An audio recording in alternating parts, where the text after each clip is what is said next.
Welcome friends, welcome back to Cocktails After Dark. So I'm out in the studio today and I'm shooting a whole pile of these cocktail videos. And as I'm going through different flavors, I'm trying to, of established cocktails, I'm trying to figure out how to use those bottles of liquor that end up in my possession that I don't really know what to do with because I'm not a huge fan of either the style or the brand. And so one of those things is spiced rum. I am not a huge fan of spiced rum. But this particular spiced rum made here in Canada is quite interesting because it's not spiced with the same sorts of things that you would expect. It's not that Caribbean spiced rum or the English Navy spiced rum. It has spices, or herbs actually, found on the Canadian tundra. So I thought that might go really well with this amaretto, the Di Serono, which to me I kind of laugh at because as a child growing up in the 70s, this advertising was just off the hook. You look at a Di Serono print ad from that time period and it really sort of sets the mood for what was happening in the 70s. And I thought to balance these two things, which are quite sweet, let's try some smoky mezcal and some orange bitters. So let's get right to it. So we'll start out with an ounce of spiced rum. Do you like spiced rum? Do you use spiced rum in anything? And if you have a favorite kind, what is it? Do you make your own? A lot of people probably make their own so that they can control the spicing, which I think is very interesting. Half ounce of the amaretto and the same of the mezcal. And this isn't a terribly smoky mezcal, but it's got a little bit on the nose and it should sort of temper the other things.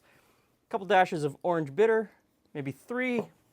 And I'm going to throw in an orange peel just to sort of bring that up. And orange goes really well with amaretto. So over the top. Oh, I forgot to stir. And a little bit of orange zest over the top just to play with that amaretto a little bit.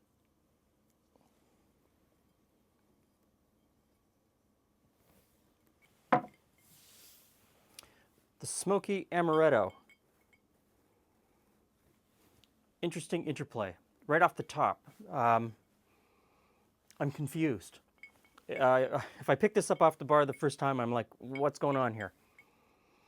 Because there's a little bit of that sweet. You kind of get that almond, but a layer of smoke on top of that from the mezcal. The orange is there, and the rum is just in the background. It's really subtle. You don't get too much of the rum.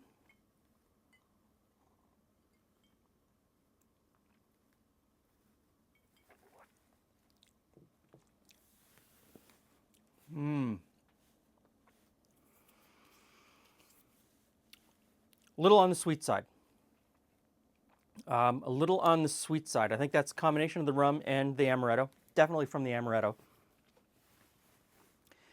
But it's warm. It's inviting. This is something that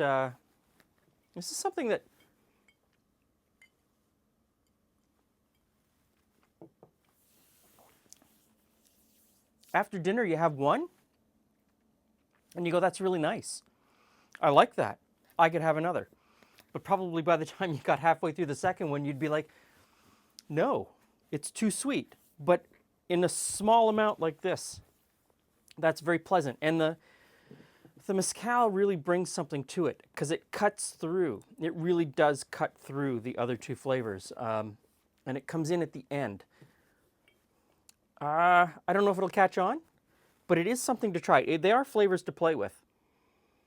Very interesting. I kind of like it.